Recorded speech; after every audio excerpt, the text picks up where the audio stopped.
game screen. Let's hope it's working. I hope it's working. I'm getting frame drops, which makes no sense since fucking nothing else is working. Nothing else is on. There's nothing else on except Streamlabs and Twitch. I have no game playing. I have nothing hooked up. This shouldn't be an issue.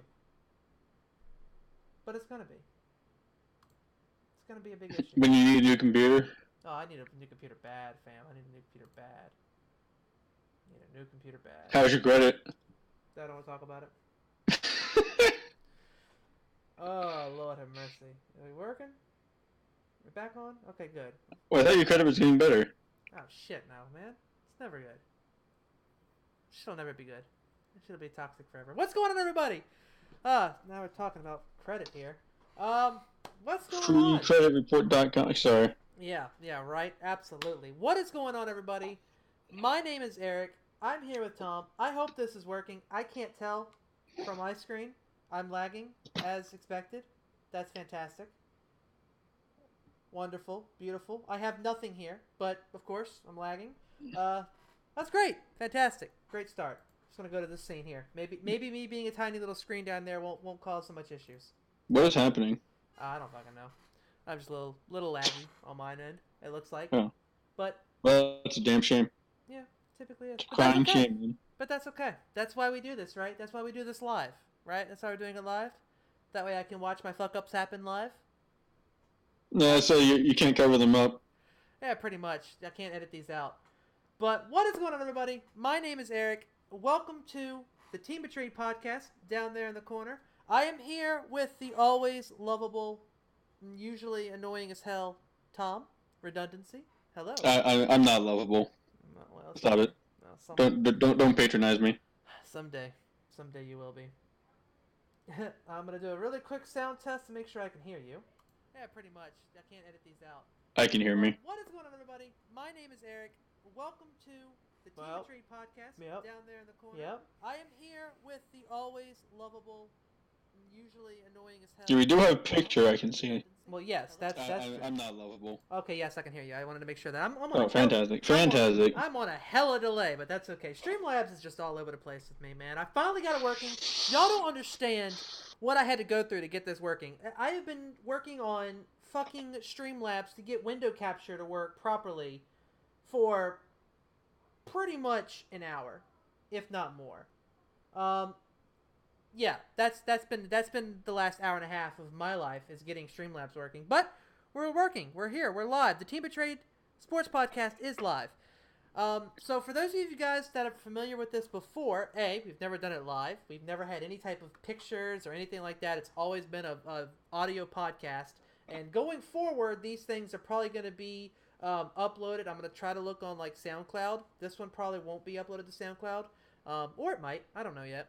But it is going to be uploaded to YouTube. I'm going to have a VOD up tomorrow with the unedited version of this podcast. But this is the first time we've ever done this live. So this is a huge deal for us. Normally, when we did it before, we had a bigger cast. And so we've kind of shed it down to 2. We're going to have guests on eventually. But for this first podcast, I wanted it to be something kind of ease us back in. So I'm doing this with just Tom today. How does that make you feel? Terrified. Well, that's a word. So, obviously, a lot to talk about in the sports world, especially seeing as it's been 6 months since we've done one of these. Hold on, can I cut you off for a second? Because the Orioles have a winning record for the first time in 2 years. Okay, look, man, just don't say shit, okay? Don't say it. No, we had a winning record for a game last year. We were 1-0, and then we went to shit. All right, we are. No, you lost your opening day. No, we won last year. Pretty sure we won. No. I'm pretty sure we won last year opening day. Because I was sitting there pounding my chest like, so, 6 years in a row, opening day win. And then we fell the fucking apart. But I'm pretty sure we won the first game last year. It was after that we went to shit.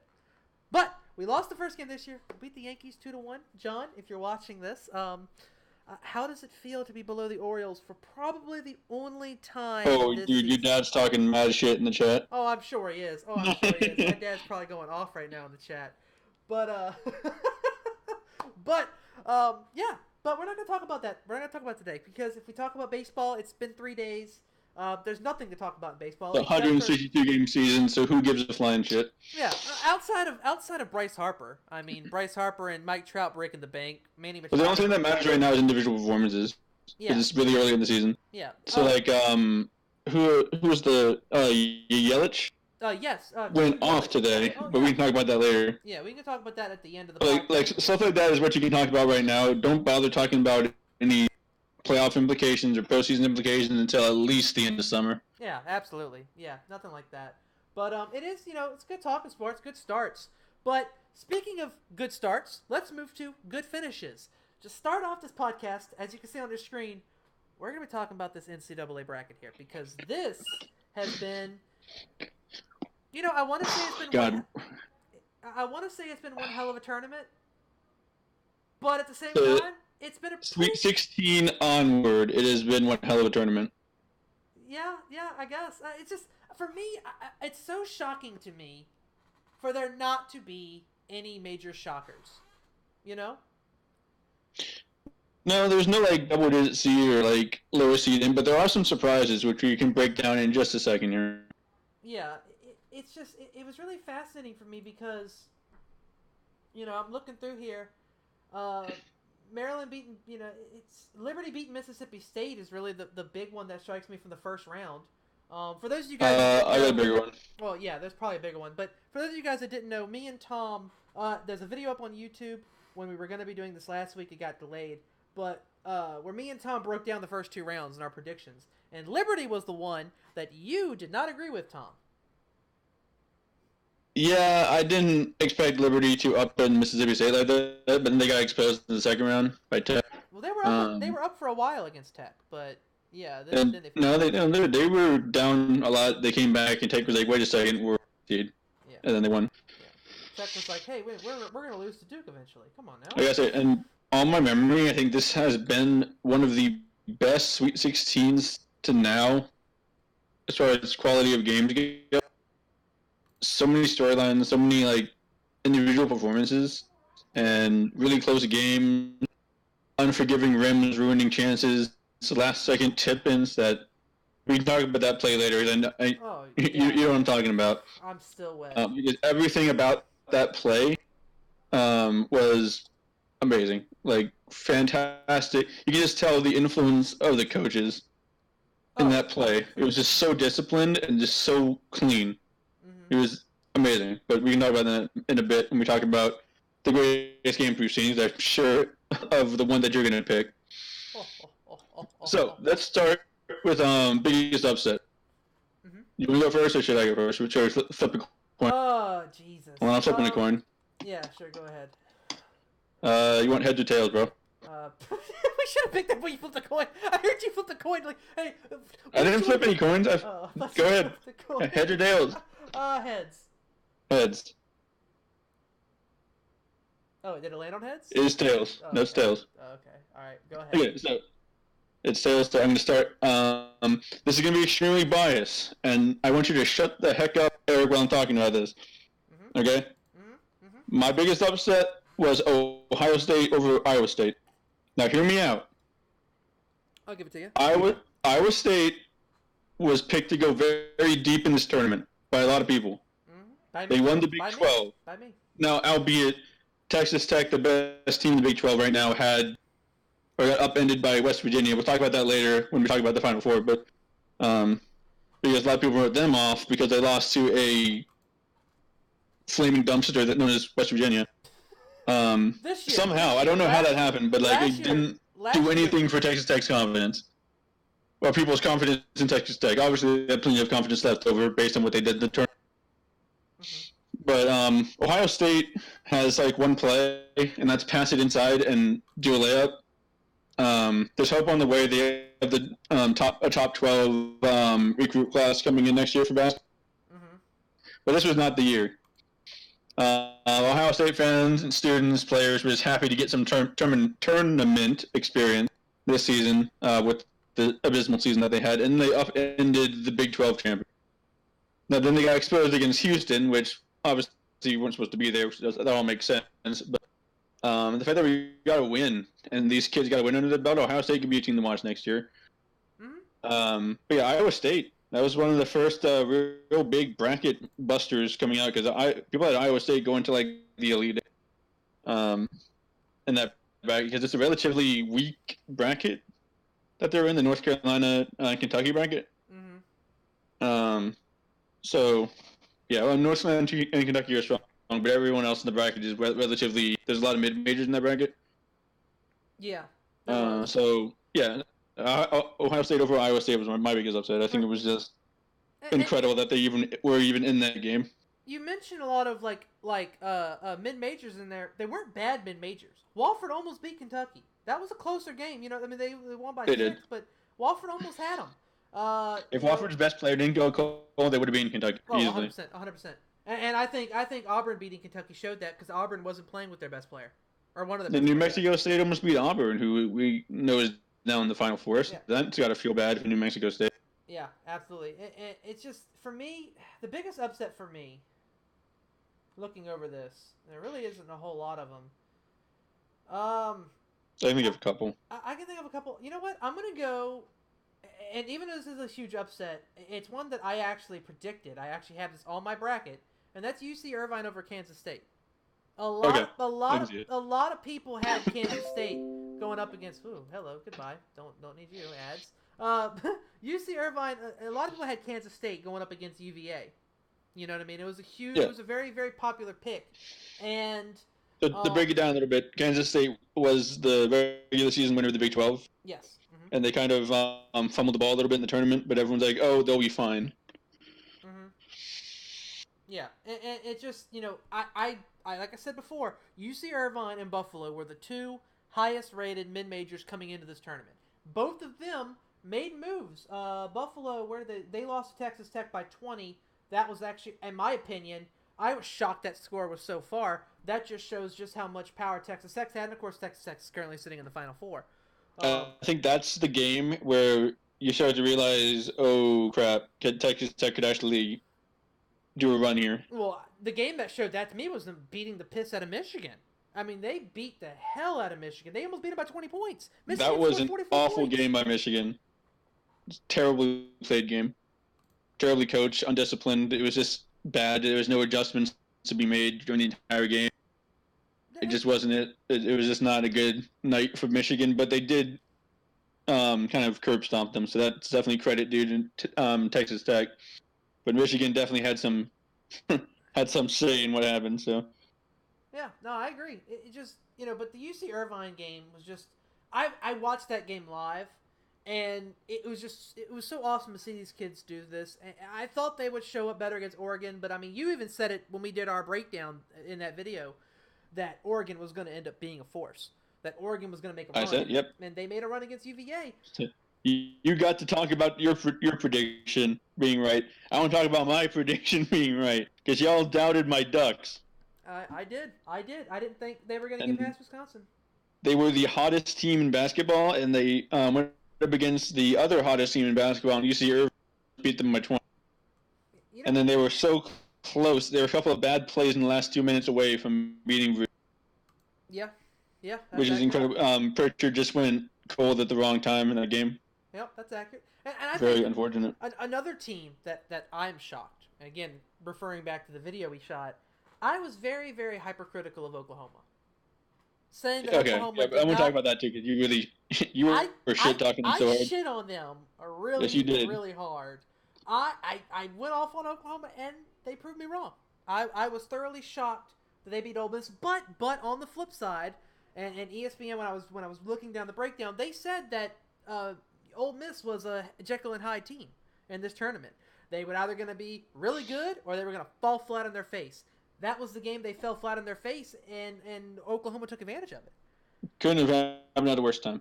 No, not at all. Worst time. So obviously, you know, I feel like it was good Oklahoma proving the doubters wrong, and then again the typical Jekyll and Hyde nature of the Ole Miss team that kind of partnered together to get Oklahoma against Virginia, and I just this tournament's been so much fun for me to watch, but for obvious reasons. Time transition. So speaking of having fun watching the games, I know you're itching to talk about this. Your favorite game that you watched, heads or tails, bro? Oh God. I'll do heads again. And the winner is heads. So talk about Virginia Purdue. Oh baby, So I had to work last night during this game, and there was the last table. They wouldn't leave, and I went to my boss and I was like, "Look, Danielle, who's the chef, I was like, this is huge. Like they're close. There's 5 minutes left in the second half. I really want to watch the end of this game. Is there any way, if you have, I know he watches soccer all the time. I was like, do you have an app on your phone that would allow us to watch the game? He said, no problem. I've got you. You're done with what you got to do. Let's watch this game. So he pulled up the game for me, and he doesn't even watch college basketball, and he was getting hyped for me because he knew that this was such a big deal for me. And to see UVA, oh my, dude, the shot. Everyone that knows what I'm talking about knows the shot that he made at the end of regulation. I was rock sock Jayhawk hard, man. I couldn't contain it, dude. I yelled. I was fist pumping the air. I was so pumped, and I knew if we could get them to overtime, we got this game.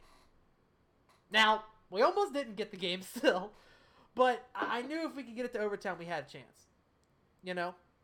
If they didn't beat us in regulation, we weren't losing in overtime. But just then the overtime period, I mean, you have to hand it to Carson Edwards, and we're going to talk about this in a second. But the performance that man had was insanity.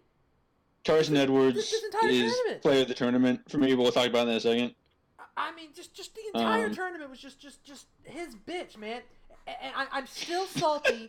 I'm still salty that he took out ODU. I'm very upset about that. He didn't have to do ODU that dirty. I mean, if it's any consolation, we lost by less points than Villanova did. That is true.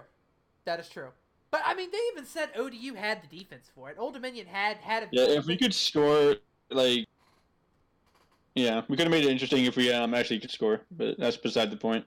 Yep, beside the point at this point now. But, what about you? What was your most exciting game to watch? There's so many good ones.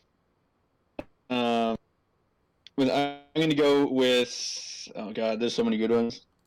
I'm going to go with the Duke UCF game. Duke UCF? Yes, just because of one of my favorite players of the tournament, Taco Fall, who is a 7'6" behemoth of a man. Do you think he's going to make it in the NFL? Who almost shut down Duke. Do you think he'll make it in the NFL? Or in NBA? Not the NFL. Fuck. NBA? Not the NFL. I mean, we're making the NBA. Yeah. Well, he's 7'6". If he needs, obviously, when you're that tall and freakishly tall, you need to work really hard on body control. That's the hardest part of it. Yeah. He seemed to have decent body control, but he got in foul trouble way too often. Taco Fall was not on the court the last play that Duke defended the UCF charge. If he was on the floor, I feel like he just grabs that ball and dunks it and ends the game. Yeah. So stuff like that, you're going to screw over your team if you get into foul trouble too often. Body.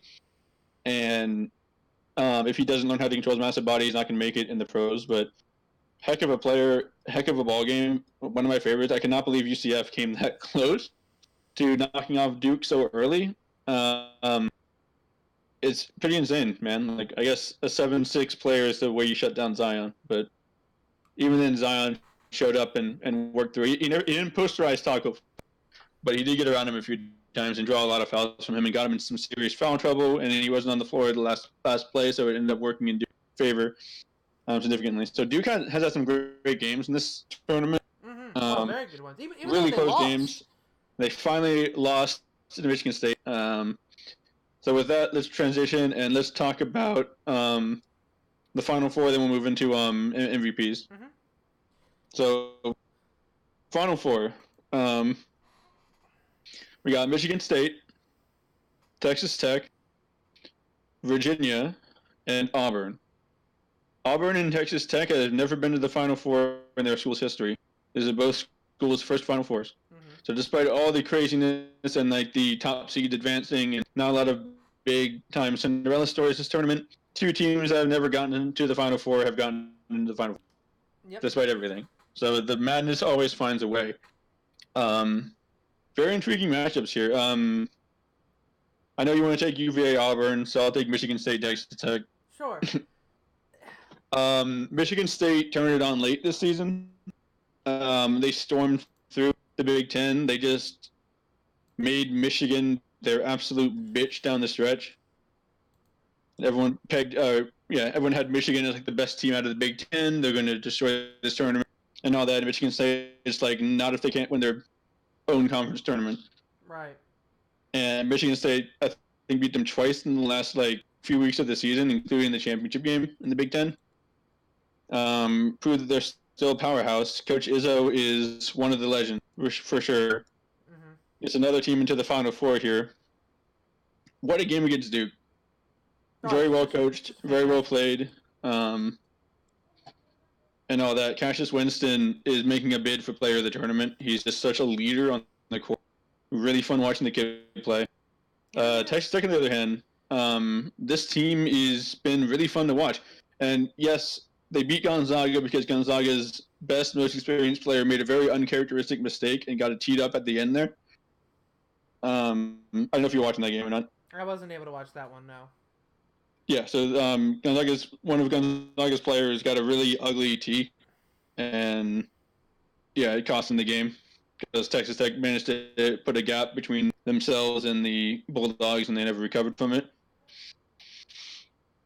So Texas Tech has a really good guard. They have really good front court presence right now. If they have an issue, it's probably going to be their defense. Mm-hmm. And I'm sure Izzo is going to try to take advantage of that. But what's good about Texas Tech is that they play really controlled games, and you can see that going through all their games, right? They almost beat Northern Kentucky by 20. They did beat Buffalo by 20. They suffocate you, and that's the game that they play, and it's really frustrating and hard to go up against that. Yep. Gonzaga is a fantastic team, by the way. Oh, they're phenomenal. There'll be no bad-mouthing Gonzaga in this chat. Here. Not here. No, we will not badmouth Gonzaga at all. I thought this was one of the better Gonzaga teams, honestly. I agree. Even better than the one that lost to Villanova in its finals. It just, for me, I'm really excited for this Michigan State Texas Tech game. It's going to be a good one. This is going to be one for the ages. I understand why everyone is upset. Everyone likes seeing the 1 seeds and the blue bloods and the finals and the high scoring offenses, but sometimes I'm a man of parity. I'm that way in every sport. I love seeing a playoff game or a big time championship type caliber game like this between teams that you don't really see play very often. Matchups that, this is going to be an amazing matchup to see on a bigger scale where everything is magnetized, Yeah, exactly. You don't hear about a Michigan State Texas Tech game very often, ever, being this caliber, Now, that could be a bad thing. Hold on, I just want to clarify something I said earlier before you continue. Mm-hmm. I said Texas Tech doesn't play very good defense. What I meant by that is that they don't have to play very good defense. Right, yeah. The games have never come down to their defense here. Right. Texas Tech has really good guards. Yeah, the Michigan score was pretty much bad Michigan more than good Texas Tech.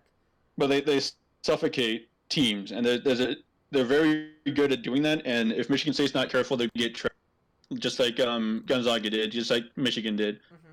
Mm-hmm. It's really hard to play against the Texas Tech team.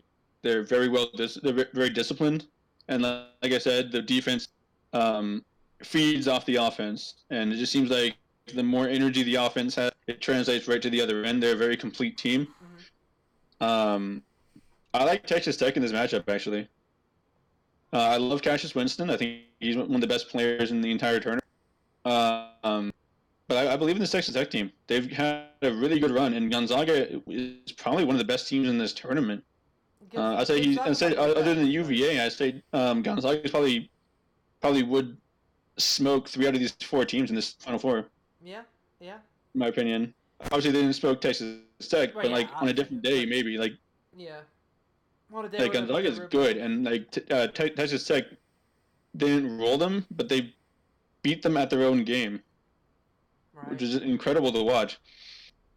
I'm making Texas Tech win this game. It's going to be like a 2 or 3 point game, though. It's going to be really. I'm really high on Michigan State now after beating Duke. That, for me, I wanted UVA to play Duke in the finals. Because if we lost to Zion Williamson. You can't be upset about losing to Zion, right? You can't be upset losing to more than likely three of the top 5 picks in the draft. But if we won, I'm pretty sure UCF was upset. But yeah, UCF might have been a little bit upset. But if you won, it's euphoric. I don't want to play Michigan State right now. They are going to be on such an emotional high for beating Duke like that. I'm worried about Texas Tech, and for the love of God, if Virginia gets there, I don't want to see Michigan State in the tournament again. It's Michigan State to UVA is like the Seattle Seahawks to the Washington Redskins. We're done. If we match up, if we draw them, it's game. Don't even watch the game. Don't even tune in. It's not going to happen. There's no way UVA wins if it's Michigan State, and that is me with full confidence that UVA can win this tournament. Speaking on that, UVA and Auburn. My confidence is high because Okeke is not going to be playing. He has an ACL injury. I feel horrible for the kid because he was doing so well this tournament. He's such a valuable member of that Auburn team, but obviously he is not the only piece they have. They beat Kentucky. However, I would like to draw attention back to that video we recorded when I said that this Kentucky team was not as strong as Kentucky teams in the past. They came together at the end, but I said they were not strong enough, and if they did not have a perfect game, they would fall. They did not have a perfect game against Auburn, and they fell. Bruce Pearl outcoached Calipari, which isn't really that hard. I understand Kentucky fans might get mad at me for saying that, but our friend Zach, I'm pretty sure he'll mirror this opinion. But Calipari is an amazing recruiter, but he's not very good at developing talent that he has. That's been his issue for a long time. He'll get all the top talent, but he doesn't really do much with it. So this was the one Kentucky team where he didn't have the top of the charts talent. So I knew that there was a chance that they could stumble just like they did against Auburn. Auburn took advantage of it. Bruce Pearl outcoached him. But Auburn has just electrified this tournament. They barely beat New Mexico State, but I also said that New Mexico State was going to be a tougher route than people wanted them to be. But then they bowled through Kansas, which, again, I said wasn't the strongest Kansas team. No, Kansas isn't strong this year. That's for sure. Beating North Carolina by 17? That's a big win. Because UNC might not have been as strong as everyone wanted to say they were as well, but UNC was still better than losing by 17 points to Auburn. Then you go up against Kentucky, which is still a blue blood. It's the Elite Eight. Once Kentucky gets there, all the bets are off. Also, Kentucky beat Auburn 2 times this year. Exactly. So they had the head-to-head matchup. Kentucky knew what they were getting into, and Auburn came out on top, missing one of their best players. In overtime, but it was fantastic. In overtime. But UVA is so battle-tested. And the one thing about this UVA team, which you have not been able to say about UVA teams over the past 3 or 4 seasons, they can score this year, Tom. Which is something that you knew if you could put points on UVA, they were done. They weren't coming back. This is the one year and the one tournament where if they had to put up 80 points, if they had to put up 63 points, if they had to put up 70 points, they can do it. They didn't have to do it against Oregon. They were able to keep that game close. They were able to play their slow pace. They didn't have to put up 70 points against Oregon. They were able to suffocate them to win that game. They had to put up points against Purdue. I just want to say something about Auburn, though. Mm-hmm. You can't write this team off. Oh, not at all. No, not at all. Even if they lost this play, I was saying this morning, I said Kentucky by 20. Mm-hmm. I did not think they could do it, and they sure as heck proved me wrong. But I didn't think they could do it either without Okeke. But the thing about Auburn is I've never seen a team, and this Bruce Pearl's coaching ability. He's a very good coach. I've never seen a team control tempo or adapt to tempo like Auburn has done in this tournament. Right. They are the ultimate amoeba of a team. They just adjust to everything that comes at them. They morph into whatever team that they need to be in the current situation. And it's dangerous for a UVA team that plays very controlled. UVA is used to setting the tempo and having teams be like, what the heck do we do with this tempo? I can't play like... Mm-hmm. I don't think you're going to get Auburn to flinch when UVA starts to do their slow down the tempo and clutch shot thing, because Auburn, once again, is a very adaptive team. It's a very, very intriguing matchup, and I'm picking UVA, but I think UVA by 2. I'd say UVA by 4. I feel like because The only reason I say 4 is because foul shots at the end. The thing about UVA is they hit their foul shots. They hit their free throws. So if you get it down to where you got to foul them, you're in trouble. Because that's what Purdue saw. That's how we went up by 5 at the end, which made it so he had to force that shot. But the thing about UVA is consistency on both sides of the ball. Kyle Guy is having a fascinating tournament. He's not lighting up the score sheet outside of Purdue, but the thing about Kyle Guy is Guy has been one of the biggest offensive catalysts for the UVA this entire season. But he hasn't really shown up in the tournament outside of Purdue. If that is not an anomaly and Guy has figured it out again, Auburn's in trouble. Because you still have DeAndre Hunter. Now, that's another big fascinating thing is, and we can kind of maybe come back to it later on, but I kind of want to ask you, do you think DeAndre Hunter's going to come out? Because this tournament has not been friendly to him. Do you think he's going to come out? As a Wolves fan who wants him on our team, I'm going to say I'm a little biased, and yes, I want him to come because we really need his defense. I think he would be fantastic playing with Karl-Anthony Towns. So that's not the story here. Right, but we're not talking about that until a lot later when the NBA draft rolls around. But this tournament has not been friendly to him. And with this, he's had some weird moments where it looks like his mind is just. Yeah, but I mean, with the success of Carson Edwards and Ja Morant, and Cassius Winston, and Zion, and Zion, and all them, do you think that he's going to stumble back to the 9th, 10th, 11th, 12th, maybe out of the lottery, and he might decide to stay a year? He's probably going to still be a top 15 pick, but he was never going to be. Yeah, I don't think he was ever going to break the top 10. He was projected number 7 before the tournament started. He's an all-right player, but he is a godlike defender. And there's a very small handful of teams that really just need a defender and not a shooter. Mm-hmm. And the Wolves are one of those teams. I think the Suns are, but they won't waste a top 3 pick on DeAndre Hunter. The Wizards are, probably. The Wizards are. Teams that just really need a good defensive leader that don't have one right. Yeah.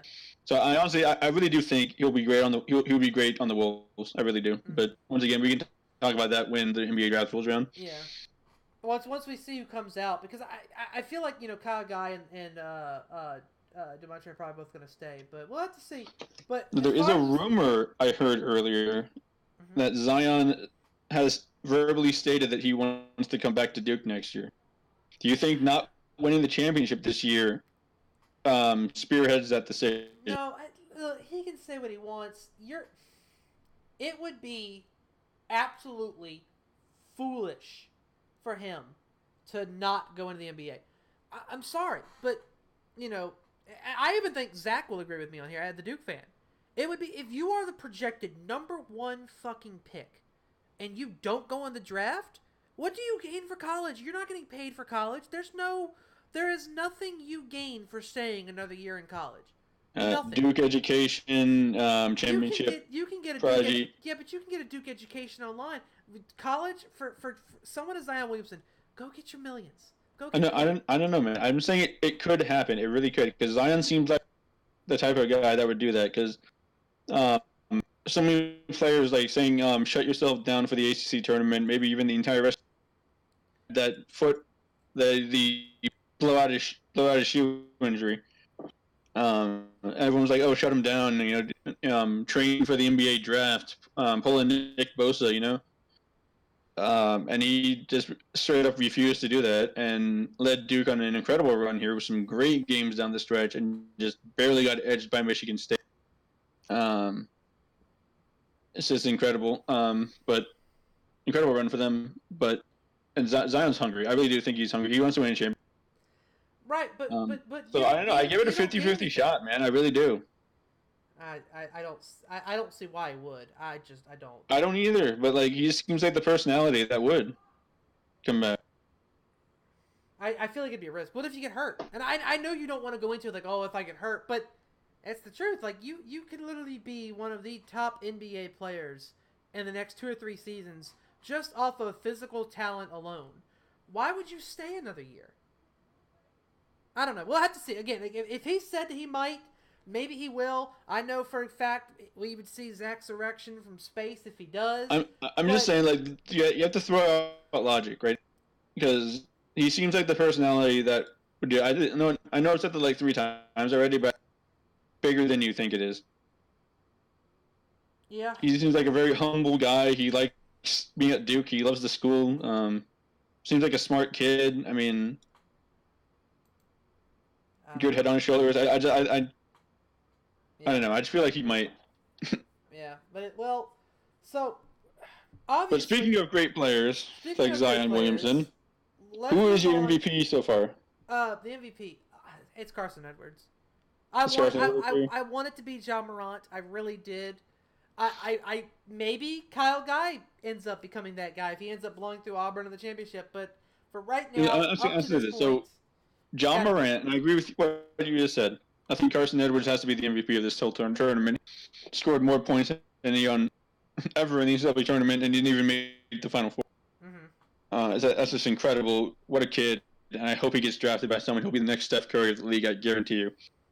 Ja Morant is like a Chris Paul. He's a more flexible Chris Paul. And Chris Paul and players like that are facilitators. Mm-hmm. You know, they're good when they have someone that they can constantly feed, get like 15 assists a game. Mm-hmm. You know, while scoring themselves like 30. You know? Right. So Ja Morant needs to go to a team that already has a superstar, and he'll be like Chris Paul to James Harden. You know? Right. I think that's where he needs to be, and I think that the Suns will bite on him. And I think it's going to be Devin Booker and Ja Morant next year for the Suns, and that's super exciting if you're a Suns. Yes, yeah, definitely. But he's already scoring 50-plus points a game. Imagine a guy facilitating him with 15 assists. Yeah, and putting up 20 himself. It's time to build this team around Devin Booker. He's proven it this year. Yep. Get him some help, get him some tools, and he'll carry this franchise. But Ja Morant, I think, fits so well with Phoenix, and I hope that happens. Yeah. I really do. I think he'll fit in so well there. Yeah, and the Suns, they don't need a defender. They just drafted Ayton.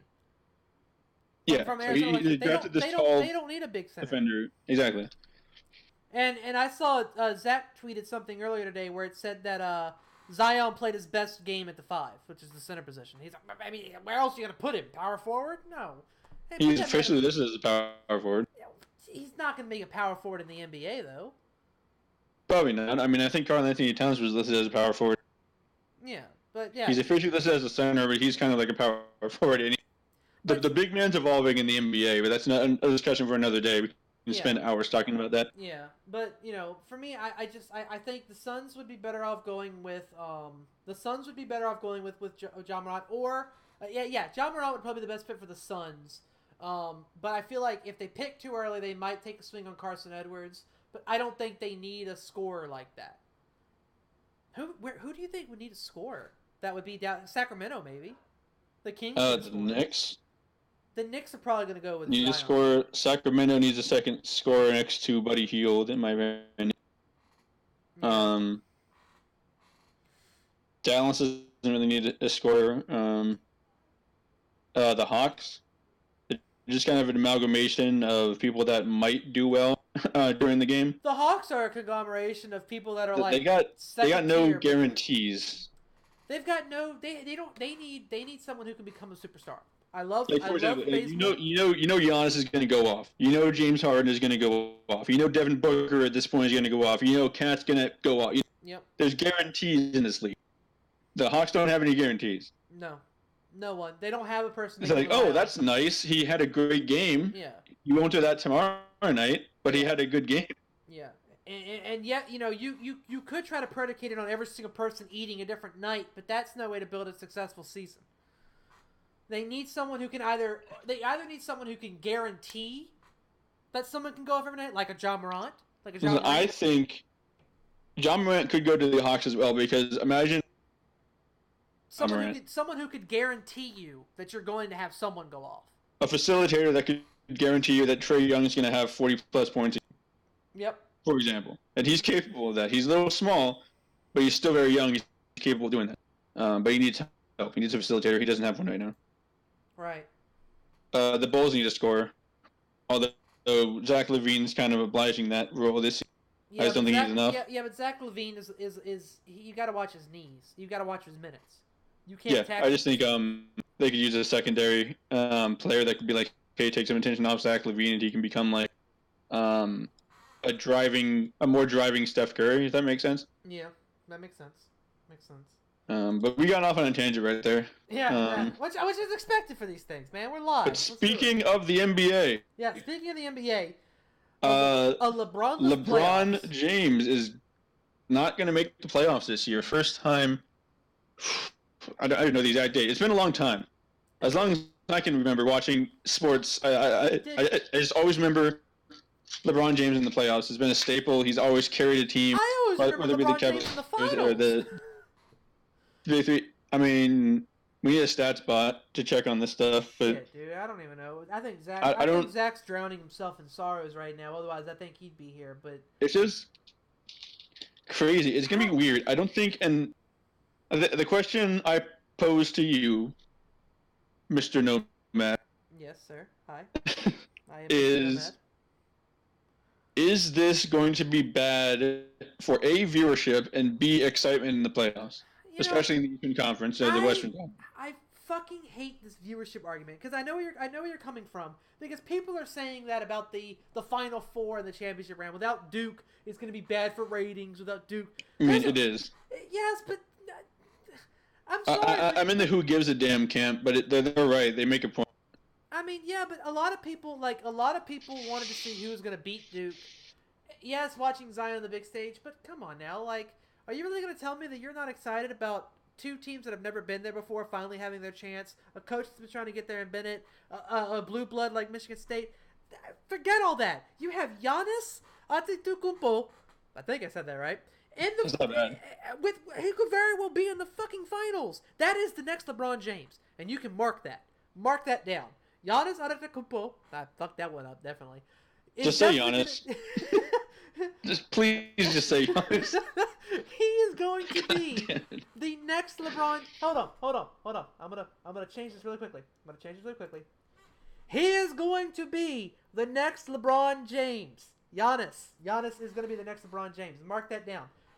But the thing about this game, you have Golden State is currently in a pit of debauchery, if you will. Like, I don't think Golden State realizes that they're Golden State right now. This is the perfect time, and it's right at the end of the season too, which means this is the perfect time to make a jump on them. They're not, you know what I mean? This could be the year that we have not only a LeBron-less playoffs, but a Golden State Warriors-less finals. Okay, I want to talk about this because my favorite team was involved in one of their very weird losses. Mm-hmm. And they've had some very odd losses here down the stretch. Like, they're almost getting complacent. Mm-hmm. Or maybe there's something going on in the locker room or something. They seem very, like, I don't know, just the situation seems more tense than it should be. In, what should be heaven for basketball players right there. I mean, it's a super team. Yeah. Obviously. And it should be paradise. But it seems that there's some trouble in paradise right now. They've lost some very odd games. The whole story with the Wolves where they pointed and laughed at the refs, and which was very, just ridiculous. Very ridiculous and classless act right there, and the refs got their revenge in the next 2 seconds. And I want to point this out too. I am a Wolves fan, but that was a foul on Towns. He restricted him going to the ball before the ball got there. That's a foul. I'm sorry, Warriors fans. That was a good call. It just was great timing because it looked like the refs were getting revenge on the Golden State Warriors. Right. Yeah. Too. And then Cat just hits one, and the Wolves win, which I hate because I want to tank, but yeah. I'll give up one game of tanking to beat the Warriors like that because that was just fantastic. Felt really good. And yeah, I don't know, the Warriors. Let's break down the West, right? Because the number one threat to them has to be the Rockets. Right? I mean, it's got to be. I'll be honest. You got to watch Denver. You think Denver's going to be the sleeper? They're fighting for the number one pick. And I get it. Like, Denver's not going to jump off the stat page here, but I mean, they're fighting with them for the number one pick. Of course, they're currently beating the piss out of Washington. That's no big surprise there. But well, actually, it's a 9-point game at halftime. Who knows? But, they're fighting with them there. Portland is playing really well. This is probably the best Portland's played in the McCollum-Lillard era. They're sitting at the 4th seed right now. Utah is still there. The West is deep. The West is really deep. The West is very deep. This is not an easy conference to play in, and I want to make a few notes on the Nuggets. They're led by Nikolai Jokic in points per game. Who's their center. Yep. That's just a sign, and they're still battling for the number 1 spot. That's just a sign of a very good, balanced team. They got Jamal Murray who can put up points on any given night, but everything is kind of fed through Jokic on that team, which is fantastic. It allows you to play this very slow, controlled style. And that might be the key to beating a team like the Warriors, is slowing them down and letting them get on these runs. If you play every possession through your center, if your center touches the ball pretty much every single time, I think it would just be, it's just insane. Right. I really do think, I forgot about the Nuggets, actually. I thank you for pointing them out. Yeah, the Nuggets are going to be the surprise here. They're a sleeper for sure, but I still think the Rockets are a huge threat.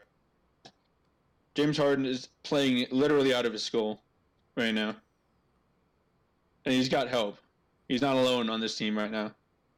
Although it seems like it, and sometimes he doesn't have to have teammates. Yeah. But he has teammates, which is just insane. And he hasn't even really, this isn't even Houston's final form. No, and the other, the West is definitely deep, but I want to talk about the East a little bit here, because we knew the East was going to be wide open when LeBron left, right? Yeah. Do you think? All right, so Milwaukee, Toronto, Philly, Boston. They're the top 4. Unlike the West, I really only think those 4 have the capability of coming out of this in the finals. I don't trust Indiana without Oladipo. I don't trust the Detroit Pistons. I don't trust Brooklyn. Although that's a story. No, I know your boy Malcolm Brogdon went down for the Bucks, and that is actually a lot bigger than people give it credit for. Yes, it is. He is a huge facilitator on this team, and he is one of Giannis's best helpers on this team. And that sounds like I'm giving him a bad title. I'm not. It's really an important role. Giannis is the type of guy who, he's like James Harden. He needs at least one teammate to be there backing him up, and he can just take over. Yep. And Brogdon was becoming that guy, and then he got. And now Giannis is struggling with an ankle injury, and he's trying to get some rest to get it to heal, but he's still hurting. And I don't know. The Bucks are number 1 right now, and I love this team, and I would love to see them make a run at this thing. But I think this is. It kills me to say this. I really like Giannis. I really do. I think the East is between the Raptors, Sixers, and Celtics. Speaking of the Hawks, they actually beat Milwaukee in overtime off of a Trae Young jumper. Rested. I think so. Yeah, shorthanded, but yeah, Giannis out, giving ankle time to heal. Yeah. But I think Raptors, Sixers, and Celtics. I think that's the team that's going to be between in the East here. Sixers are a very complete team. They got a lot of good talent on that team. Very young, very jumpy, hyphy. They get on you fast and they don't quit. The Raptors have Kawhi Leonard. That's all there. Okay. Yep. The Celtics have a fantastic coach and still have some really good playmakers on that team. They have the experience as well. Right. And experience, I think, is going to play a huge role. The Bucks will win the NBA Finals in 2. I just don't think this is the year that they do it. Brogdon injury is one thing, but if Giannis's ankle is if Giannis is not 100% by playoff time, then I just don't see it. Yeah, I can agree with you there. I can see that. But yeah, this is going to be a really exciting NBA playoffs, and I think for me personally, and I don't mean anything negatively against LeBron in saying this, but I'm kind of excited about the playoffs for the first time because you don't know who's making it out of the East, and for the first time in a long time, you really don't know 100% certain who's going to make it out of the West. The problem with the NBA the last couple seasons has simply been, you know who it's going to be. You knew it was going to be Cleveland because there was no one else in the East that could hang with LeBron. And you knew it was going to be Golden State because there's no one that can handle that team.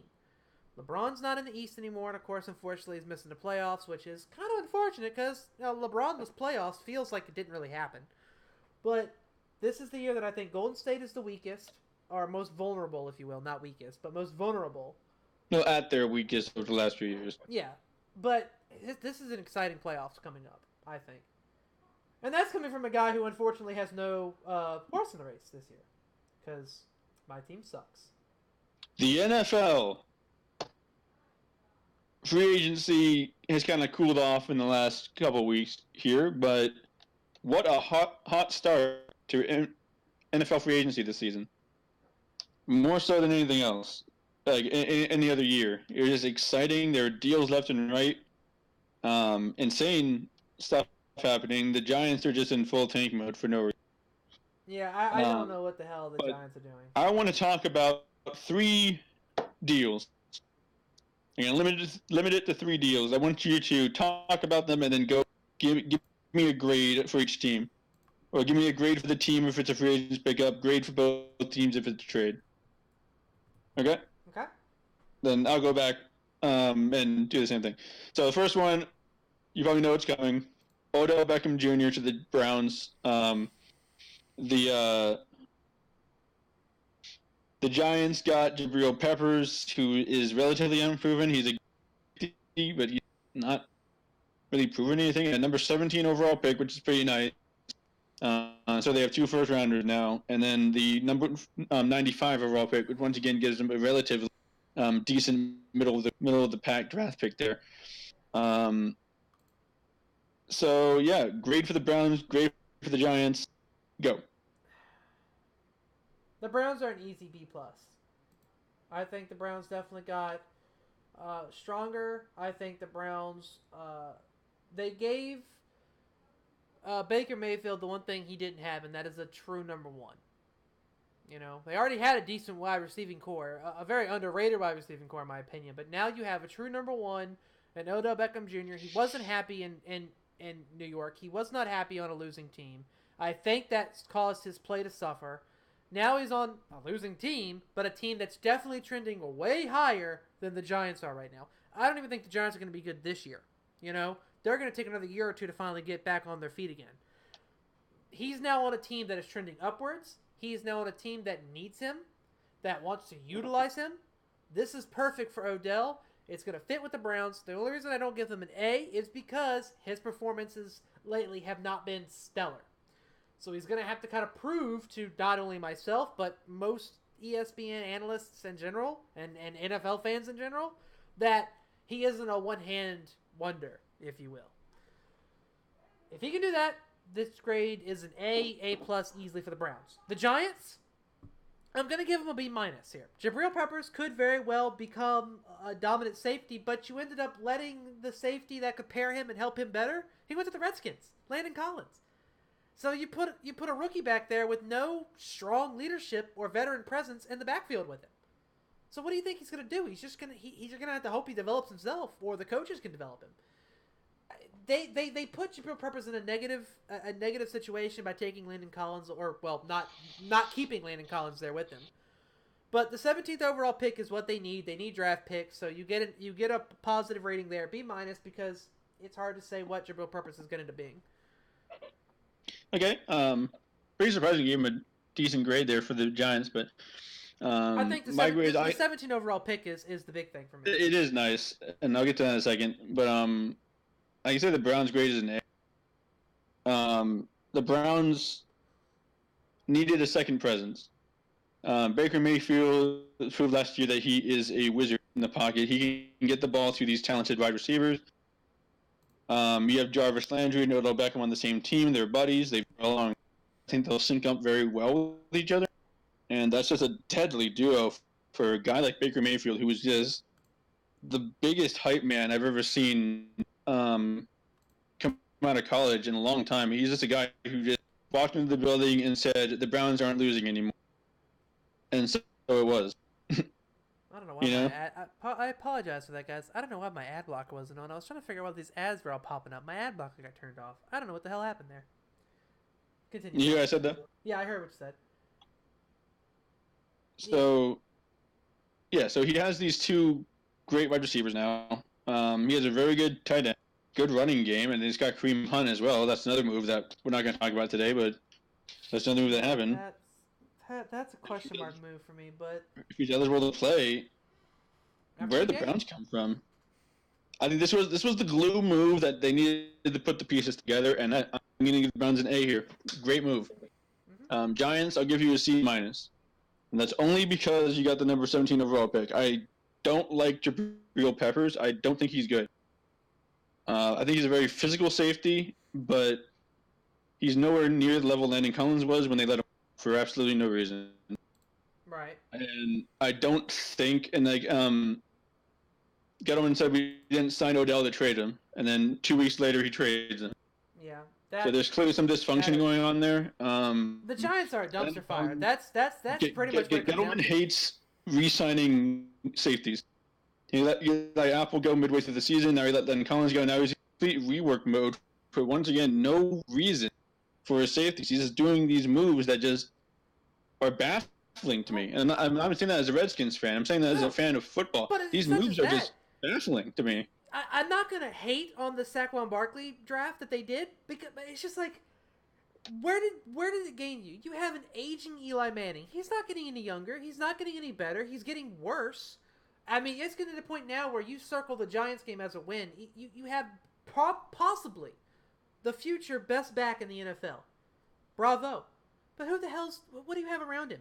You just got rid of your best wide receiver. You got rid of you're shedding talent on the defensive side. You're not getting better. You're getting worse. The Giants need a complete and total restart, and they're not putting the right pieces together. Like, at least put the framework, build the offensive line, draft a quarterback, mold the quarterback. You're doing things in this awkward, misjudged. I can't even think of the right adjective to say about what they're doing. It's absolutely convoluted. Yeah. I don't honestly, understand. It feels like they want to rebuild, but then they're non-committal about it and say, "Oh no, we still have confidence in Eli Manning." Well, you're not rebuilding then. Oh no, but we got all these draft picks and we also dumped our best wide receiver, our best defensive player out on the street, and got nothing for one and got a bag of potato chips and a decent draft pick for the other. The bag of potato chips is mostly air. So, yeah, I'm just saying, so if you're gonna rebuild, commit to the rebuild. You know? They're doing it half-assed. Exactly. They're half in on rebuilding, and you can't do that. You're gonna shoot yourself in the foot. This is how you have a team be terrible for 5 years. And then finally pick up the pieces. It did not have to be this way. It didn't. And it's just insane to me. So we're going to move on before I lose the other half of my fucking mind. I mean, and I want you to understand, this is how impartial we are, because we're Redskins fans. When this podcast goes off, we're popping champagne about this Giants shit. Because I love this. No. Listen. I hate bad decision making in the game of football. I don't care who you are. This is just really bad business. It's like a frickin' 12-year-old kids playing Madden. It's absolutely baffling to me. You know? Let me ask you this though, because I'm on the Giants page right now. Okay. Do you think the Golden Tate signing was a good signing for them? It obviously doesn't replace Odell Beckham. It's not going to fix the thing. Golden Tate's very fast. Again, who's going to throw it to him? Eli Manning he's going downhill, and you have no one. I was about to get that. He needs a quarterback. You know, he had a decent quarterback with the Eagles, and he saw some success late in the season there. But he had a quarterback. Nick Foles is a good quarterback. You know? Yeah. I think Golden Tate needs a quarterback. He's no longer the guy that can make a play by himself. I think he needs to be led. I think he needs to have a quarterback that can get him there. But Eli Manning just ain't it. He's not it. Not anymore. Speaking of the former Eagles quarterback and Super Bowl MVP, Nick Foles was signed by the Jacksonville Jaguars, as everyone expected, but you might not have expected how much money they spent on him. 4 years, $88 million, $50.1 million guaranteed. massive contract with the former Super Bowl MVP. I'm not saying he doesn't deserve it, but give me the grade for this. How did the Jaguars make out for this? Is this a good signing? How many years does Nick Foles have left in him? Does he have another Super Bowl run left in him? Was that just the magic in Philadelphia? Is this a good signing or is this a trap? This is not the first time Nick Foles has left Philly, and this is not, obviously the jury is going to be out on if this is once again him falling flat on his face. But I will give him a little bit of benefit here, and I will say that I believe his stint with the Jaguars will be a lot better than his stint with the Rams. Because when the Rams got Nick Foles, they did not have a good team around him. They did not have a good line. They did not have a good running back. They did not have... Jeff Fisher. They had pieces, but they had Jeff Fisher, which ruined the whole fucking thing. Out in Jacksonville... It's like the opposite of King Midas, Jeff Fisher. Yes, everything he touches turns to poo. I don't understand. But with the Jaguars, they have pieces. They have a defense. Yes, that defense started falling apart at the end last year, but honestly, I feel like defense rides with momentum, and if your team is winning games, your defense is going to play harder. But if you start losing games, your defense is going to start getting lax. When Jacksonville started losing the postseason lights and started losing their Super Bowl like atmosphere, if you will, the defense started to succumb to it. The Redskins are another team that had excellent defense, and then when the losses started adding up and the injuries started happening, the defense fell apart. They gave up. That does not make your defense bad. No, it does not make your defense bad. By the way, that just means the season absolutely wore on them, and you can't blame any good defense for that. When you're winning, you play harder. It's you can easily stat it. But I'm going to tell you right now, the Jacksonville Jaguars, and I've got it right here. Hopefully you guys can see it. Averaged 194.3 passing yards a game. That is fucking awful, and somehow not the worst. That's actually 26th. It was a bad passing year in the NFL this year. It was really bad. That 190, not less than 200 yards average passing yards a game, which to me is a minimum. Wasn't even the worst. It was 26th. Their points, they averaged 15 points a game. That damn near was the worst. This is a team that needed a quarterback that knows how to win, likes to win, and wants to will a team to win even when you give up on that team. The Eagles were given up on by most people, including some of their fans, and Nick Foles willed their asses to a Super Bowl.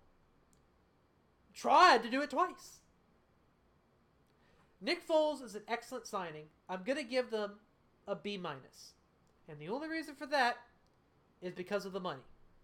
It was a whole lot of money to give to Nick Foles when you have other holes you need to fill. You need to get the offensive line better because if Nick Foles is on his ass, he's not going to be much. You need to sign. I agree. You need to sign another receiver. Dede Westbrook came on towards the end, but you still don't have a 1,000-yard receiver on this team. I don't think Dede Westbrook is he didn't do it this year. I don't think he's going to do it next year. You need a 1,000-yard receiver on this team, or at least someone that can get there.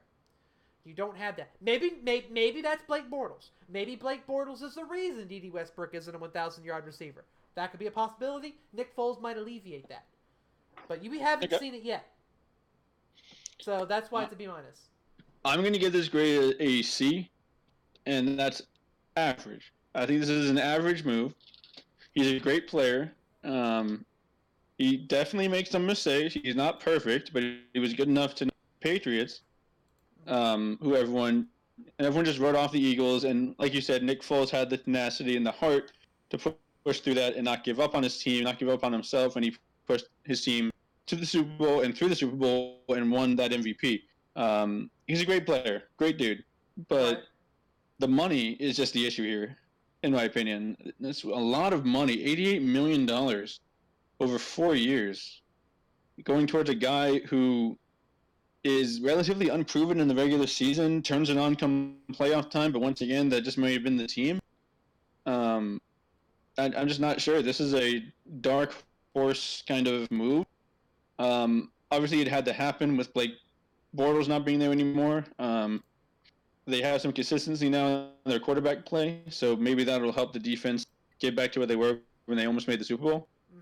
But there's a lot of maybe if this happens, then this. There's just a lot of ifs, and what happens when. There's a lot of factors. That's why it's a C signing. I don't know which way it'll be an A at the end of the day. It could be an F. Right. It'll be an interesting season for the Jaguars for sure. Let's close off this segment with a former Steelers double dip. Okay. Le'Veon Bell is now a New York Jet. He was a free agent, so the deal was 4 years, $52.5 million, with $35 million of that guaranteed. So he now joins Sam Darnold and a young Jet squad at in the Meadowlands for next season. And Antonio Brown, everyone's favorite drama queen of the NFL, was finally traded like he wanted to, not to Buffalo, but to Oakland. Which I don't understand why he was like, nah, fuck y'all, I ain't going to Buffalo, but can't go to Vegas, can't wait. It has to be Vegas. It has to be Vegas. Probably, it has to be the only reason why he went. The Steelers got a 3rd round pick, number 66 overall pick. 3rd round pick is okay, but the 5th round pick you can basically write off unless they want to add some depth. So let's start with Antonio Brown because there's more to break down here. Grade for each side. I wouldn't write off the 5th round pick yet because wasn't Russell Wilson a 5th round pick? 4th. No, third. Was he 3rd? Oh, okay, maybe, I don't know. But for me, grades for each team, keep it brief because I think we're pushing a lot of time on right now. We've done a lot. This has been a much longer about an hour. That's fine. But Jets, B+. They're a team on the rise. They're a team that's getting better. They needed a running back that could change the game. Le'Veon Bell, I think, still can do that. I think he can definitely do that for the Jets. The Jets are a playoff team next year. Mark that down. The Raiders, I guess as far as the Raiders are concerned, you get a B- because Antonio Brown is still a top 3 wide receiver in the league. And I don't think Big Ben is the reason he is that way, like some people do. But for the Steelers, just that whole for Antonio Brown himself, I guess that's an F, man. What are you doing? Like, I get it. The Steelers weren't going to send him to nowhere good. I get that because they still want to win a Super Bowl next year for some reason. But you sent him. You turned down Buffalo and accepted Vegas or Oakland. It doesn't make sense to me. What are you doing? You're not going to win next year no matter what. I would say you had a better chance in Buffalo than you did Oakland. So, B- for Oakland, F for Antonio Brown. What are you doing? I can say Le'Veon Bell. I can say B+. I said very young team. Robbie Anderson, great wide receiver, very young wide receiver. Sam Darnold is better than you think he is. Everyone kind of wrote him off because his team struggled last year. None of that was his fault. They get an offensive line and maybe a pass rush with Le'Veon Bell and that young core on the offense. I think the Jets can make a run here. It'll be interesting season with them. So I give that a B. For the Antonio Brown, great. I give the Steelers an F. Y'all were baited. I don't even know if baited is the right word. They were like, this trade was controlled by Antonio Brown, and you can clearly see that with the Buffalo thing falling through. Mm-hmm. Right. I mean, so he played y'all like a fiddle.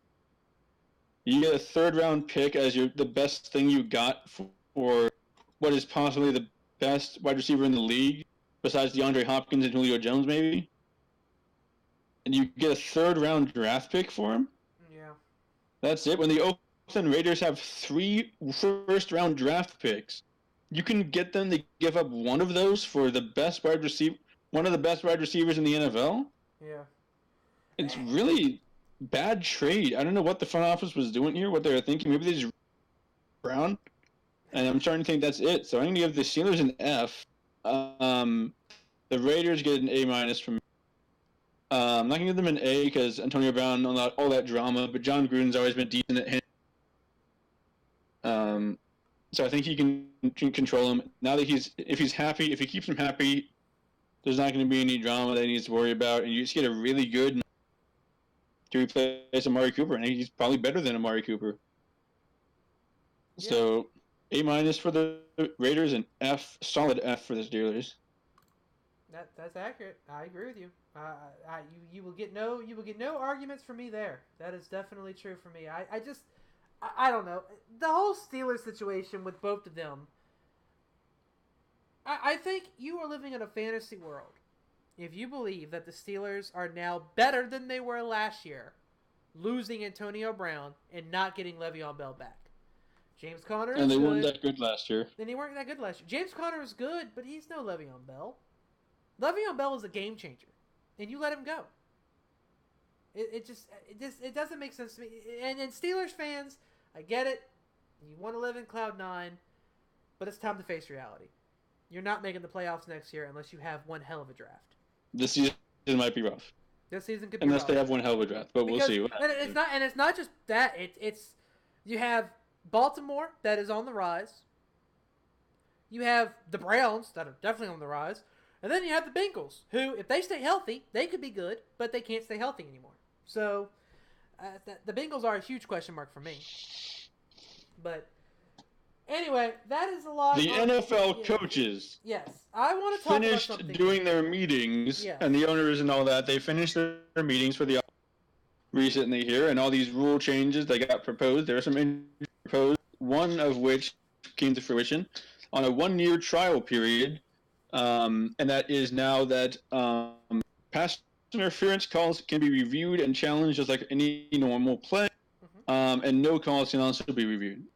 Yep, and within 2 minutes... Remember, this means also within the last 2 minutes of the halves, these calls come down from the booth, just like any other That's the critical piece. That's the critical piece, that within the last 2 minutes of a game, the booth can review these by themselves. New York can call the refs and say, review that, because that looked like a questionable pass interference call. Yep, that's the key there. Now, what I want to ask you, my good friend with questionable taste. Yep, okay. Is this healthy for the integrity of the game, for football as a whole? Is this going to fix the refs decided the game issue that the NFL seemed to have, especially last year? The refs have been at an all-time worst. Worse. Wow, don't know why the hell I added a T there. Grammar. Last year. There were countless games that I watched that were decided by just absolute, just sheer, are you freaking blind calls. Like, phantom pass interference calls, no calls, and I get it. The refs might not want to be the kind of people that decide a game like that, but if it's blatant, you gotta call it, man. That Saints game, can it get more blatant than that? That's why it was made. That's why the rule was made. They even said that was why the rule was made. Was because of the Saints game in the conference championship. I don't think the Saints actually proposed the rule. How do you miss that? Like, that right there, the game's over. The Saints are in the Super Bowl. You literally ruined. You cost the Saints that season. And I get it. Everyone can sit there, oh, well, you shouldn't have been decided at the last minute. You should have won the game early. That's a conference championship. That's the two best teams in the NFC. It's going to come down to the end. No ifs, ands, or buts about it. It is going to come down to the end. And you have a call that blatant, that bad, and you don't even think. You don't blow the whistle. You don't confer. Hey, should we call the flag on that? Should we? No flag? Okay, no flag. They didn't do any of that. I don't even think the refs looked at each other. They just walked away. Yeah. No flag. So, the Saints actually did not propose it. I believe the Broncos proposed at the league meetings. Yeah. Correct me if I'm wrong, but I think the Broncos... I thought the Broncos... I thought they put forth that 14 and that 4th and 15 rule. Or did they put through both? I think they tried to do both. Well, maybe they've tried to do both, and that was the one that got it. As John Elway is heavily involved in doing stuff like that. Yeah, that could definitely have been it. I don't know. For me, I'm fine with it. I don't think it's going to mess with the integrity of the game. And I know everyone's like, oh, it's going to be challenged. Like, you only get 2 challenges. They didn't add a 3rd challenge to coaches. Yeah, exactly. That's what I said before, too. The only thing that I can see it really impacting is going to be the last 2 minutes. And if how review happy is New York going to be in the last 2 minutes of the games. Yeah. But that remains to be seen. We'll get it's on a trial run. It's not if it's ugly, if it doesn't work this season, they're going to take it away. But if it works, this could really do something for the integrity of the game and the the problem of the refs deciding the outcome of the game. Here you can just say, no, you got that call wrong. You need to look at it and call them out instead of just letting it ride and saying like, no, I'm the ultimate decider of the outcome of this game now because, yeah. So yeah, I agree. I think it's good for the integrity of the game. We'll see how it works in the last 2 minutes. That's the only thing I'm kind of curious about.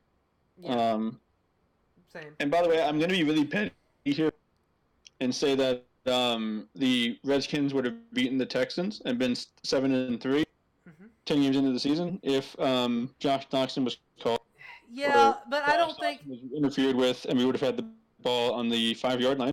I don't think that would have changed our season. Chip shot for Hopkins, and we would have won by 1 point. Yeah, but I don't think that would have changed our season because we. You never know, right? I mean, your quarterback goes down with that gruesome injury. But Colt McCoy still went down. Still wins the game. Maybe that's some confidence coming into that tough stretch. Maybe we make something happen. But confidence isn't going to save Colt McCoy's leg from snapping. And then we put Mark Sanchez. As I said, I'm being petty. So let's move on before I get more petty. Then we put Mark fucking Sanchez in, and I knew that was when the season was over. So last topic of the night. This is one that I presented to you. This is a good one. So I'll let you talk about this one. So Sean Payton put forth at this owner meeting. They interviewed Sean Payton, and I have to check the context here, but Sean Payton went on a little bit of a tirade. From what I was reading, and one of the things he was talking about was the coaching changes in the NFL. Now he went in about the diversity and about how he boasted how he always had a lot of he's right here he was talking about pigeonholing, how it hires coaches, and he went on to say that they have a diversity problem. That is definitely one thing, but the other thing he said, this is what I want to talk to you about, Tom, is coaches are trying to copy other teams. He went on to say that the Rams have something special with Sean McVay. An offensive-minded young coach. But offensive-minded coaches like Sean McVay very rarely work out. The more successful NFL coaches you have are defensive-minded coaches. NFL teams, they're not looking at those. They're pigeonholing themselves, and we want the next Sean McVay. A young, offensive-minded coach. And we'll let the defense play itself out. He went on to use an analogy. We have Alvin Kamara, one of the best running backs in the NFL. Other teams want Alvin Kamara. We have it. You can't have it. So other teams are going to go out and try to find the next Alvin Kamara rather than trying to find the next player to be better than Alvin Kamara. They want Alvin Kamara. They want that They want that guy. We want that guy with a different name. That's what we want. This is not how you build an NFL team. This is not how you should hire coaching. That's what Sean McVay was saying. What do you think about that? Just pigeonholing of NFL coaches. Trying to copy and paste. You know what I mean? I think he was a little bit out of line. When he made some of these comments, I get where he was coming from. But if something works and it's a known quantity, why would you try something that's an unknown factor, especially if you're a new coach and you're on a short. Arizona fired their coach after 1 year. These coaches don't have the time. In some cases, it's different from place to place, obviously, but some places these guys don't have time to come up with their own formula. So when you don't have the time to come up with your own formula, why reinvent the wheel? You just saw, this Rams formula make the Super Bowl. Mm-hmm. Young, offensive-minded head coach, veterans on defense that are good enough, young quarterback, relatively young receiving core, young. Mm-hmm. And you see this, and you see it work, and you're like, I'm a new coach. I'm on a 2-year contract with an option for my second year. Mm-hmm. I need to make this work right now. So I'm going to go young and athletic and here's the quote. Smaller. Let me give you the quote before hold that thought. Let me give you the quote here. This is the big thing he said. It's not frustrating, but the thing that can be disappointing is when you talk to someone and they give you the profile. And then I'll say, well, you're not interested in a young Bill Belichick or a young Tony Dungy? they get so pigeonholed because this is cyclical, right? And then ultimately you would say, if we did a little history, successful head coaches probably come from the East and the West, the North and the South. They probably come of both color, and they probably come on defense and on offense. And they're good leaders. They're great leaders. So he's talking about, the diversity thing, but he's also talking about, you need to find coaches from other areas, not just on offense, not just young. It's like if you say, well, I just want the ones that coach quarterbacks and they're on offense, well, you're going to end up with a smaller pool. And you probably have less of a chance to be right. Because already of 8 hired, there's going to only be 3 that survive 3 years. Because you pigeonholed yourself. All 8 of the coaches that were hired this year follow the same kind of mold that Sean McVay follows. Out of the 8 that were hired, maybe 3 will be there for 3 years. Because you limited yourself to what you were looking for. You didn't care about the defensive-minded coaches. You only went for the ones that were like Sean McVay. How do you feel about does that kind of clarify what I was trying to say before? Yeah, I still don't think it's absolute worst thing. I mean, it's not like everyone is doing it. There's a huge trend right now of people trying to copy others. If that makes sense. Mm-hmm. But I don't think it's necessarily going to hurt the integrity of the game. It's something worth keeping an eye on. Yeah, and I would like to add one more thing because I missed the very end of that Alvin Kamara quote. He said, "You can go and draft 10 more running backs and be 0 for 10 on trying to find him. 0 for 10 on trying to find the next Alvin Kamara. You can also do the exact same thing for Sean McVay. You might find him, but you're probably not." So, it's a really interesting point. I thought it was extremely thought-provoking. When I saw this, I was like, that might be one of the smartest things I've seen Sean Payton say, because he's not wrong. I don't think he's wrong. I think he makes a very good point. You're not going to always find them. You have to, obviously, yes, your point of if it's not broke, don't fix it. If it works for one team, it's probably going to work for others, it's absolutely founded on a very good cause. But he's not wrong either. You know what I'm saying? No, I didn't say he was wrong. Right, I'm just saying, yeah, like, I agree with you. I mean, if you have the freedom and they bring you in and say, look, you're good for 5 years at least. Do your own thing. Make your own program, like John Gruden. Mm-hmm. They said, look, you're not on a short leash, buddy. You're going to be here for the long haul.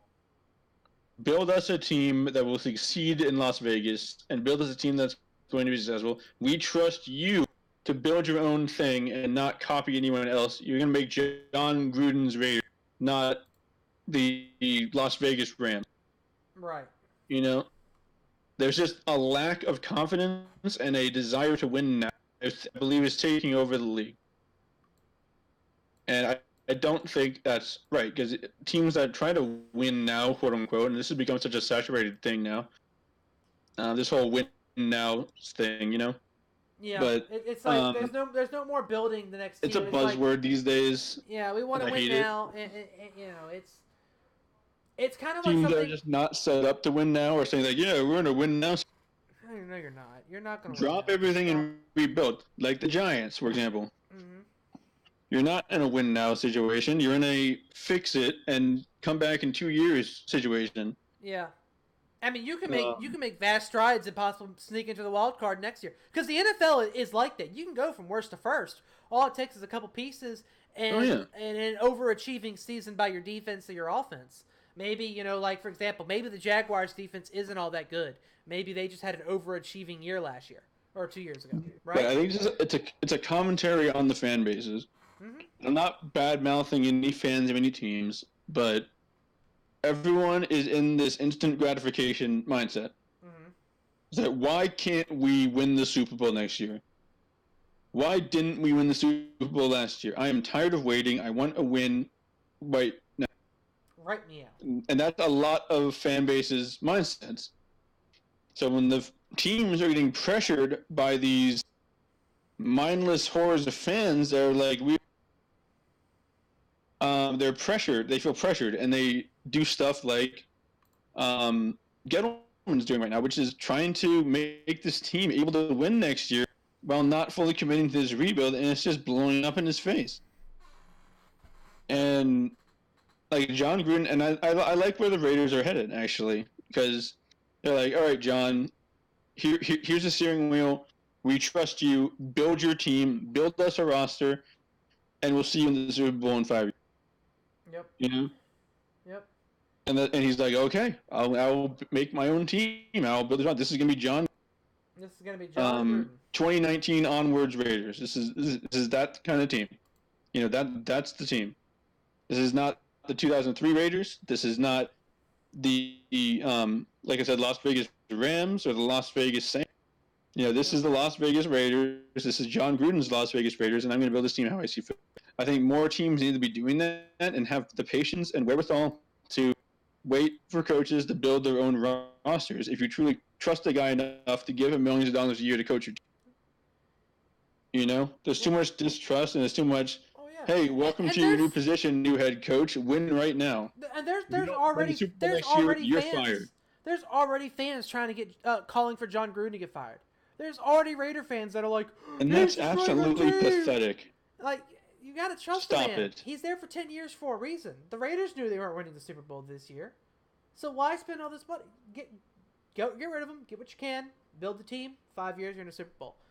John Gruden will look like a fucking genius if he does it. Now, on the flip side, you have coaches like Jay Gruden, his brother, that have to win right now. I was reading a thing about the Redskins the other day. The Redskins are in a very awkward spot. If they don't win next year, Jay Gruden's probably gone. So do you draft a rookie quarterback this year, knowing that he's not going to be ready to start this year, when you may very well not see him next year because you might be fired if you don't win right now? Or do you spend this draft and try to build pieces to win right now with Case Keenum? Now, obviously, I know it's not a topic we picked, but this is the last year that you're able to do it. But that's the other side of the coin of the Redskins have to win now, or else Jay Gruden's not here anymore. Now you have to build a winner, you know? So I think in the Redskins situation, if you want to talk about that, it's all about what's the word I'm looking for? It's all about trying your best next year with these pieces that we've gathered, and if that doesn't work, blow the building up. If it does work, hey, we can keep on this upward trend. But if it doesn't work, you need to blow this thing up. Don't be like the Giants. 2020 needs to be a full rebuilding year if we're going to not do well next season, in my opinion. Yeah. So, before we sign off, I want to mention one more thing. The party has died, Tom. Rest in peace, the party boat. Gronkowski has retired. Do you think he's a first ballot Hall of Famer? It's a two-part question here. So do you think he's the first ballot Hall of Famer? Because I think yes. I think he is. I think he's done enough before his injuries. I think he's done enough to warrant getting into the Hall of Fame. He may not be first ballot because he had a relatively... but he'll get in. I think he'll get in. I think he's the first ballot Hall of Famer because what he did with his injuries. His arm hasn't been 100% in 3 damn seasons, and the man still puts up touchdowns, and the ball touches his hand, it's caught no matter what. He can have a robotic arm, and it's still caught. The second part of my question here is, do you think he's the greatest tight end of all time? No. That's another one that's going to go around. I think it's Tony. You can't take that title from Tony Gonzalez. It's Tony Gonzalez, for sure, 100%. Yeah, 100%. There's no even doubt about that. Antonio Gates is also up there before Gronk, and then I would say Gronk is... I'd say Gronk is third. Yeah, Gronk could be third. Yeah, up there with Gonzalez and Antonio Gates, and then Gronkowski. I like that. I like that. Maybe you might be able to swap Antonio Gates and Gronkowski around a little bit because Gronkowski makes the Patriots good, or he makes them better. Antonio Gates used to be the man, and he's kind of fallen off a little bit, but he's still trying to play. Yeah, but Antonio Gates was never a game changer. Well, he was, but the Chargers never made a Super Bowl run because Antonio Gates was catching clutch passes. Now, yes, and I don't know, like, I think, but I know, I just remember Travis Kelce. He might be fourth in that list. No, I'd say Gronk is better than Kelce. I said fourth. I said Kelce's fourth in the list. Okay, yeah, but say can't put him above Gronk. I mean, Kelce's probably the best in the league now. Now, yeah, as far as tight ends go. Gronk's gone more than likely. But anyway, that is all the time we have. We have been going on for, this was supposed to be a short one. It went on for an hour and a half. Oh, God. I did this without water. Oh, that was God. a mistake. Yeah, I wasn't expecting us to go on for an hour and a half. But you know what, Tom? I thoroughly enjoyed this. Like I said, guys, this is not the only podcast we're going to be doing. Me and Tom are going to talk about it a little bit afterwards. But I want to bring in Sunday podcasts. Now, the time of these podcasts might change, and thus the size will change. Depending on my work availability, tonight I was off work, so we were able to do it at 8 o'clock.